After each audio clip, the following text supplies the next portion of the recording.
శ్రీ విష్ణు చిత్తకులనందన కల్పవల్లీ శ్రీరంగరాజ హరిచందన యోగ దృశ్యాం సాక్షాత్ క్షమాం కరుణయా కమలామివాన్యాం గోదామనన్య శరణః శరణం ప్రపద్యే.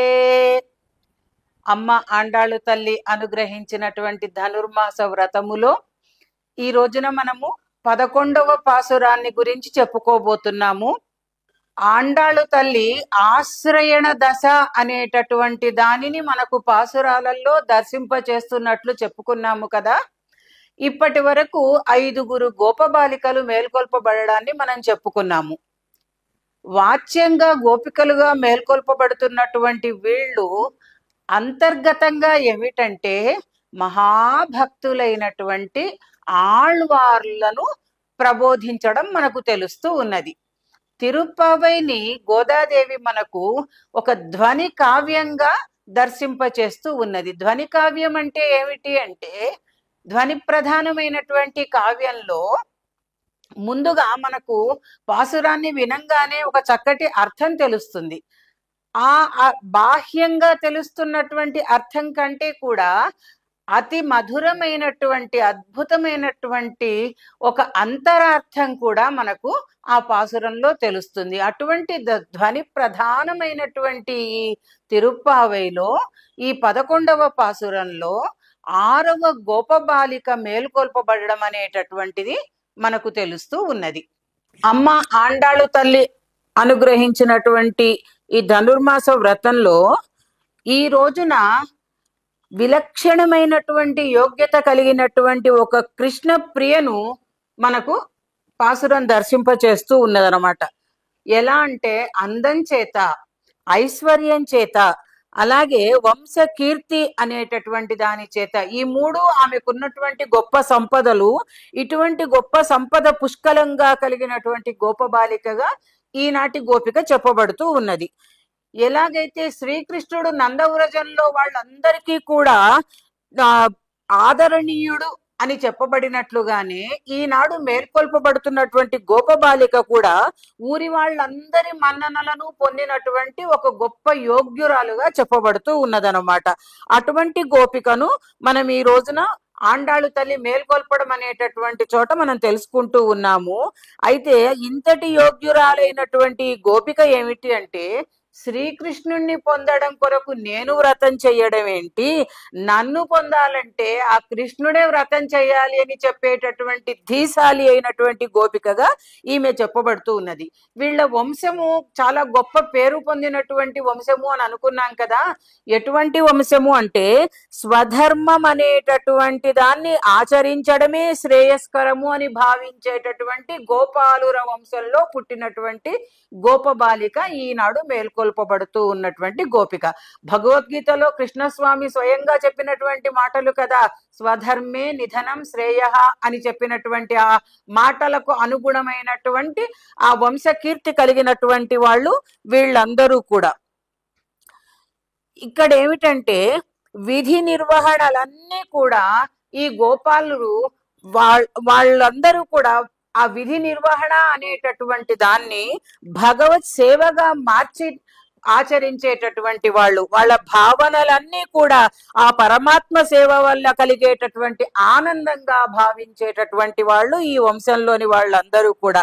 గొప్ప కృష్ణ ఐశ్వర్యం అనేటటువంటిది కలిగినటువంటి వీరి బాధ్యతంతా కూడా ఆ శ్రీకృష్ణునిదే అని ఈ వంశం వాళ్ళందరూ కూడా భావిస్తారనమాట. ఎలాగంటే కర్తవ్యం నీ వంతు, కాపాడుట నా వంతు అని కదా పరమాత్మ చెప్పింది. దాన్ని అక్షరాల ఆచరించేటటువంటి వంశస్థులు ఈ గోపిక వంశం వాళ్ళు.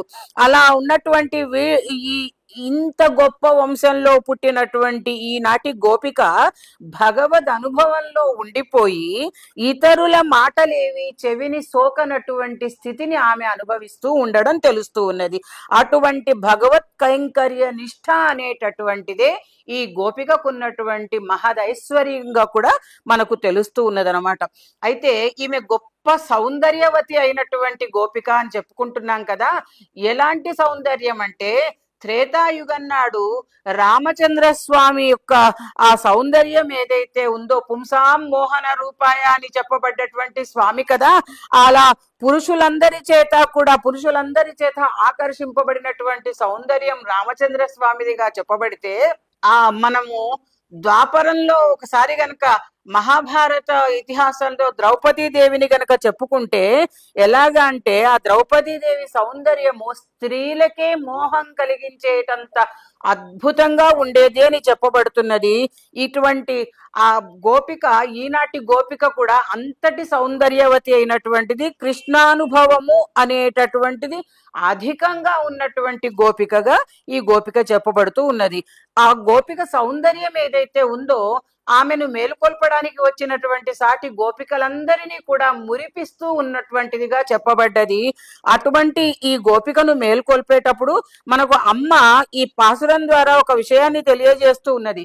భగవద్భక్తులైనటువంటి వాళ్లను ఆశ్రయించేటప్పుడు ఎలాగట అంటే, వారి బాహ్య సౌందర్యంతో పాటు అంతర సౌందర్యంతో పాటు బాహ్య సౌందర్యం కూడా అనుభవింపబడాలి అనేటటువంటి దాన్ని మనకిక్కడ ఒక సంకేతంలాగా, ఒక ప్రతీకగా తెలియజేయడం అనేది తెలుస్తూ ఉన్నది.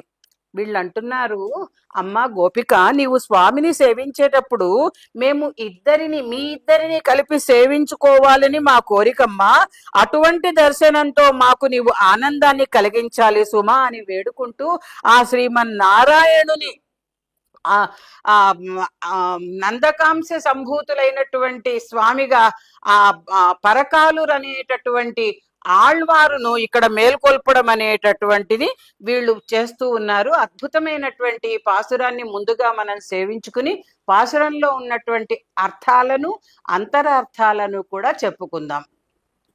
పాసురాన్ని అనుసంధానం చేసుకుందాం. கத்துக்கரவை கணங்கள் பலகரந்து செத்தார் திரளழியச் சென்னு செருச்செய்யும் குத்தமுன் இல்லாத கோவலர்த்தம் பொற்கொடியே புத்தரவல் குல் புனமயிலே போதராய் சுத்தத்து தோழிமாரெல்லாரும் வந்து நின் முத்தம் புகுந்து முகில் வண்ணன் பேர்பாடா சித்தாதே பேசாதே செல்வ பெண்டாட்டி நீ ఎత్తుకురంగుం పొరుళేలోర్ ఎంపాబాయ్. దూడలు, ఆవులు అనేటటువంటిది నందవ్రజంలో ప్రధానంగా వాళ్లకున్నటువంటి ఐశ్వర్యం ఏమిటి అంటే పాడి పంట రెండింటినీ మనం 3వ పాసురంలో చెప్పుకున్నాము.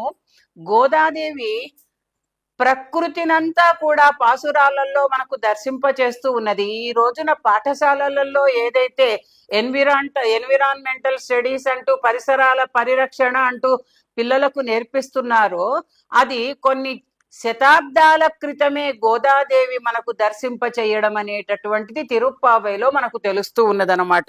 ఎలాగట అంటే, గోపికను మేలుకొలుపుతూ వీళ్ళు అంటున్నారు, ఓ గొప్ప బాలిక, లేగదూడలు ఉన్నటువంటి ఆవుల మందలు అనేకంగా ఉన్నటువంటి మీ పుట్టింటి పశు సంపద ఏదైతే ఉన్నదో తల్లి, అది చాలా గొప్పది అంటున్నారు.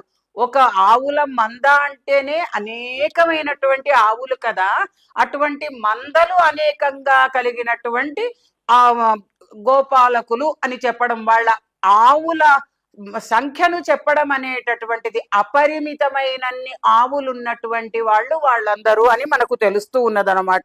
పాలు పితకగలిగినటువంటి వాళ్ళు, ఆ ఆవుల మందలన్నింటి పాలను, ఆవుల పాలన్నింటినీ పితకగలిగినటువంటి వాళ్ళు, ఆ అలాగే శత్రువులను ఎదిరించి యుద్ధం చెయ్యగలిగినటువంటి వాళ్ళు, అలాగే ఇంకా ఏమిటంటే ఎటువంటి దోషం అనేటటువంటిది కుత్తమున్నిల్లాద కోవలర్తం పొర్కొడియే అంటున్నారు. ఎటువంటి దోషము లేనటువంటి గోపాలకుల వంశంలో పుట్టినటువంటి ఓ బంగారు తీగ అని ఆమెను ప్రశంసిస్తూ మేల్కొల్పుతూ ఉన్నారు. ఆమె సౌందర్యం అద్భుతమైనటువంటి సౌందర్యము అని అనుకున్నాం కదా. పుట్టలో ఉన్నటువంటి పాము పడగ వలె ఉన్న నితంబ ప్రదేశము కలిగినటువంటి దానా అంటూ గోపికను మేల్కొల్పుతూ ఉన్నారు. ఇంకా ఏమంటున్నారు, అడవిలో స్వేచ్ఛగా నాట్యం చేసేటటువంటి నెమలి వంటి దానా, పురి విప్పి నెమలి నాట్యం ఆడడం అనేటటువంటి దాన్ని మనం వింటుంటాం కదా, చూస్తుంటాం కూడా కదా. అటువంటి వనమయూరమా అని పిలుస్తూ, నీవు లేచి రావాలమ్మా నెమలి వంటి దానా అని పిలుస్తున్నారు. లేచి రా తల్లి. అమ్మ ఆండాళ్ళు తల్లి చక్కటి మాటలతో గోపికలను మేలుకొల్పడం ఏదైతే మనకి ఇక్కడ తెలుస్తోందో, ఎవరితోటైనా సరే ఎంత తీయగా మాట్లాడాలి. పలుకు తేనెల తల్లిగా మనకు గోదాదేవి ఇక్కడ దర్శనం ఇస్తున్నది. తీయగా మాట్లాడాలి, చక్కగా మాట్లాడాలి, మంచి మంచి మాటలే మాట్లాడాలి అని ఆండాళ్ శ్రీ సూక్తులు మనకు ప్రబోధిస్తూ ఉన్నాయి. ఏమంటున్నారు, అమ్మా నువ్వు లేచి రావాలమ్మా అంటే, అందరూ వచ్చారా మరి అని అంటే, నీ చెలికత్తెలంతా వచ్చేశారు, చుట్టాలందరూ వచ్చేశారు అంటూ సుత్తత్తు తోళిమారు ఎల్లారం పొందు అందరూ వచ్చేసారమ్మా. వాళ్ళందరూ వచ్చి ఏం చేస్తున్నారు అంటే, వాళ్ళందరూ వచ్చి నీ ముంగిట్లో చేరారు. సుత్తత్తు తోళిమారు ఎల్లారం వందు నేను ముత్తం పుగుందు ముగిల్వಣ್ಣన్ పేర్పాడా, నీలమేఘ శ్యాముడైనటువంటి కృష్ణుణ్ణి పాడుతున్నారు అంటూ ఆ స్వామి యొక్క ఆ నీలమేఘ వర్ణం ఏదైతే ఉందో, ఆ పరమాత్మ యొక్క దయాగుణాన్ని సందర్శింపచేసేటటువంటి ఆ గుణము నారాయణ పరమేశ్వర ధారాధర నీలదేహ దానవ వైరి అంటూ కృష్ణ శతకం దర్శింపచేస్తుంది కదా. అటువంటి ఆ నీలమేఘ వర్ణాన్ని, నీలమేఘ శ్యాముడైనటువంటి స్వామిని మనకు దర్శింపచేస్తూ ఆ కరుణారసమును అవిరళంగా కురిపించేటటువంటి కృష్ణస్వామిని మనకు దర్శింపచేస్తున్నారు. ఆ మేఘవర్ణుడైనటువంటి స్వామి సందర్శనాన్ని చేయిస్తూ ఉన్నారు. ఆ మేఘాన్ని మనము ఆచార్యునికి ప్రతీకగా 4వ పాసురంలో చెప్పుకున్నాము. ఇక్కడ కృష్ణుడేమిటి, స్వయంగా కృష్ణం వందే జగద్గురుం అంటూ నిన్నటి రోజున మార్గశిర ఏకాదశి, కృష్ణ గీతా జయంతి అంటూ చెప్పుకున్నాం కదా.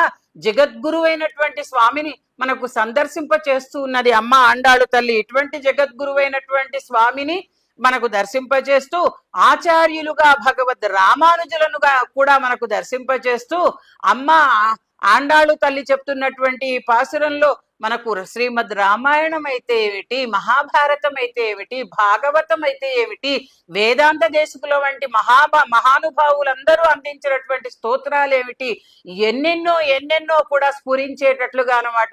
వేదాంత దేశకుల వారు భగవద్ రామానుజులను గురించి యతిరాజ సప్తతిలో చెప్తూ, కాలే నహ కరిశైల కృష్ణ జలదహ కాంక్షాధికం వర్షతి అంటూ చెప్తూ అక్కడ మనకు వేదాంత దేశకుల వారు కీర్తించారు.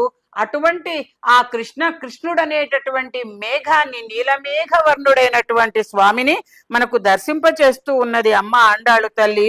నిన్ ముత్తం పుగుందు ముగిల్వಣ್ಣన్ పేర్పాడా సిత్తాదే పేసాదే సెల్వ పెండాటి.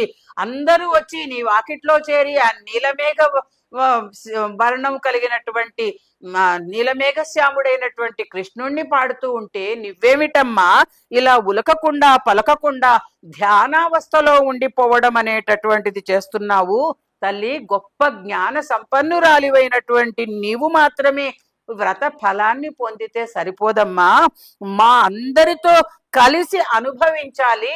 అప్పుడే ఆ ధ్యానానికి సార్థకత అనేటటువంటిది ఉంటుందమ్మా. లేచి రా తల్లి అంటూ ఈనాటి 6వ గోపికను ఈనాటి పాసురంలో మన అమ్మ ఆండాళ్ళు తల్లి మేల్కొల్పుతూ ఉన్నది. ఆండాళ్ దివ్య తిరువడిగళే శరణం.